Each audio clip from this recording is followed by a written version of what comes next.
जय श्री कृष्ण बंधुओं। आपके अपने चैनल भक्ति की शक्ति में बहुत बहुत स्वागत है। आज हम बात करेंगे देवउठनी एकादशी। हिंदू धर्म में एकादशी व्रत का बहुत महत्वपूर्ण है। इसमें से कार्तिक माह के शुक्ल पक्ष की एकादशी को देवउठनी एकादशी या देव प्रबोधनी एकादशी कहा जाता है। यह त्यौहार दीपावली के बाद आता है और भगवान विष्णु के 4 महीने के योग निद्रा से जागरण का प्रतीक है।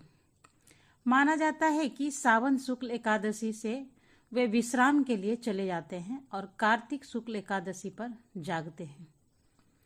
दिन के सभी मांगलिक कार्य जैसे कि विवाह, गृह प्रवेश आदि फिर से शुरू हो जाता है और हम देवउठनी एकादशी के महत्व, इसकी कथा और पूजा विधि पर चर्चा करेंगे इस वीडियो में।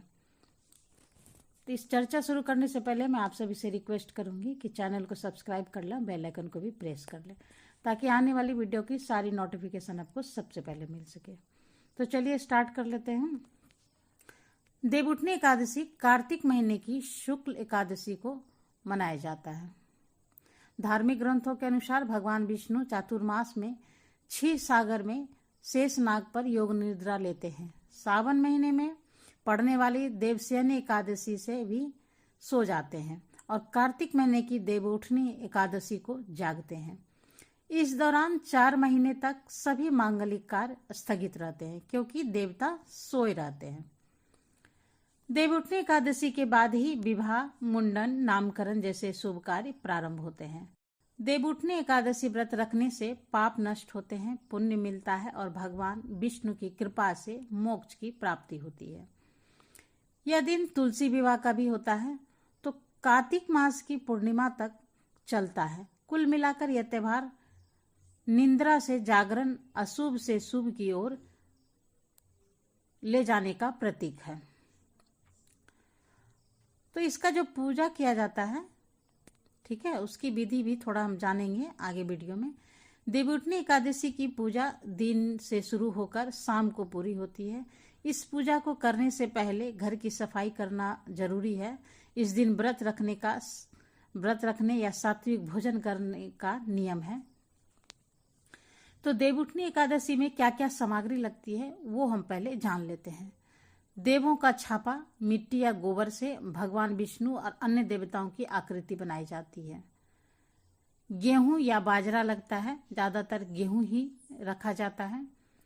उसके बाद फल, सब्जियां पत्ते वाली, मूली, सिंघाड़े, ऋतु फल, संतरा, अमरूद और अन्य मौसमी फल, आप जितना चाहें फल आपके अपने अकॉर्डिंग रख लेंगे। उसके बाद मूंगफली, शकरकंद, खील बतासे, मिठाई और घर पर बना हुआ चूरमा या फिर हलवा। गन्ना होना एकदम से जरूरी होता है तो गन्ना भी आपको रखना ही रखना है पूजा में। दीपक और दक्षिणा, घी का दिया और कुछ मुद्रा। उसके बाद कुछ स्थानों पर, क्योंकि इस मौसमों में कपास की फसल होती है तो रुई भी रखा जाता है, ठीक है। और परात, बड़ी सी परात, सभी सामग्री को ढकने के लिए जो है परात रखा जाता है। तो सबसे पहले देखिए तैयारी कैसे करना है। सबसे पहले देवों का छापा बनाएं और उसके चारों ओर गेहूं या बाजरा बिखरें। फिर मूली, सिंघाड़े, फल, मूंगफली, शकरकंद, खील, बतासे, मिठाई, चूरमा और गन्ने को व्यवस्थित ढंग से उसके ऊपर रख दें। घी का दिया और दक्षिणा भी शामिल कर लें, वहां पर रख दें। दिया भी जलाना नहीं है, दिया को सिर्फ तैयार करके रख देना है, ठीक है। और रुई यदि उपलब्ध है तो आप रुई भी रख सकते हैं, ठीक है। सामग्री रखने के बाद एक बड़ी सी जो है परात उल्टी करके ऊपर रखें ताकि सब ढक जाए। सामग्री में मैंने परात की बात बताई है कि परात भी जरूरी है। तो उस परात पर स्वास्तिक का चिन्ह बनाएं। यह काम दोपहर तक पूरा कर लें। शाम के पूजा में जो है आप क्या करेंगे, सूर्यास्त के बाद देव उठाना शुरू होता है। परिवार के सभी सदस्यों को इकट्ठा करके एक लोटा जल लें और साथ में घी का दिया जलाएं। परात को थाली या चम्मच से बजाते हुए पारंपरिक गीत जैसे उठो देव, जागो देव, 4 मास की नींद पूरी हुई गाएं और परात हटाते समय भगवान विष्णु का स्मरण करें और आरती करें। पूजा के बाद फलाहार करें। अगले दिन द्वादशी को पारण करें और ब्राह्मण को दान दें। देवउठनी एकादशी की महिमा बताने वाली एक बहुत ही प्रसिद्ध प्राचीन कथा भी है। बहुत समय पहले एक धर्मपरायण राजा था जिसकी प्रजा बहुत सुखी थे। वे सभी एकादशी व्रत करते और अन्न ग्रहण नहीं करते थे। एक बार भगवान विष्णु ने राजा की भक्ति की परीक्षा लेने के इरादे से एक अप्सरा का रूप धारण किया और राजा के सामने प्रकट हुआ। राजा उसकी सुंदरता पर मोहित हो गए और उनसे विवाह कर रानी बना लिया। अगले दिन देवउठनी एकादशी थी। रानी जो भगवान के रूप में थी, आदेश दिया कि बाजार में अनाज बेचा जाए और महल में मांसाहारी भोजन बने। राजा ने एकादशी व्रत के कारण मना कर दिया। जब रानी ने उन्हें विवाह के दौरान रखी गई शर्त याद दिलाए तो राजा को उनकी हर बात माननी होगी। उन्होंने धमकी दी कि भोजन न करने पर बड़े राजकुमार का सिर कटवा देंगी।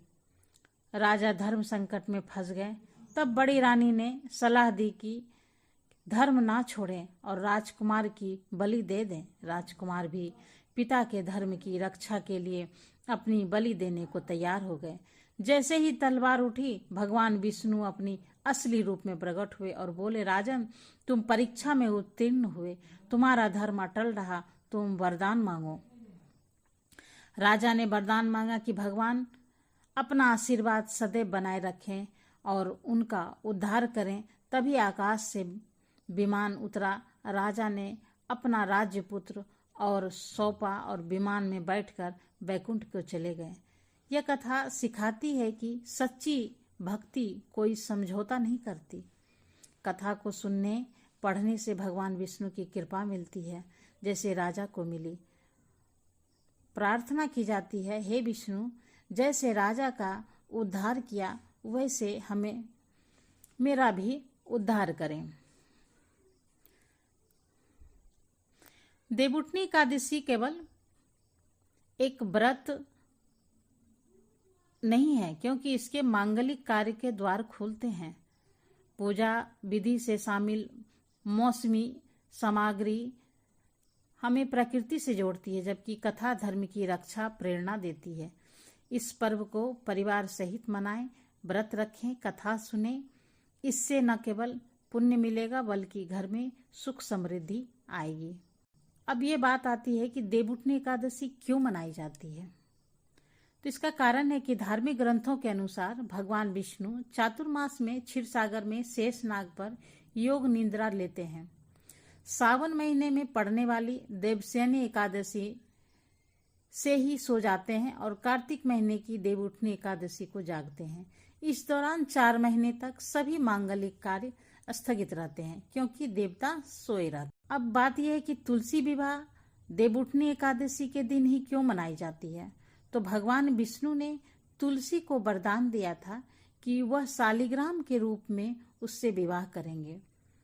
देवउठनी एकादशी के दिन भगवान विष्णु 4 माह की योग निद्रा से जागते हैं, जिसके बाद सभी मांगलिक कार्य शुरू होते हैं और जिसकी शुरुआत भगवान विष्णु और तुलसी के विवाह से ही होती। तो ये थी आज की जानकारी। आपको यदि ये वीडियो अच्छी लगी है तो प्लीज़ लाइक करें, शेयर करें, कमेंट करें। तो मिलते हैं फिर अगले वीडियो में एक नई जानकारी के साथ। तब तक के लिए नमस्कार। Thanks for watching.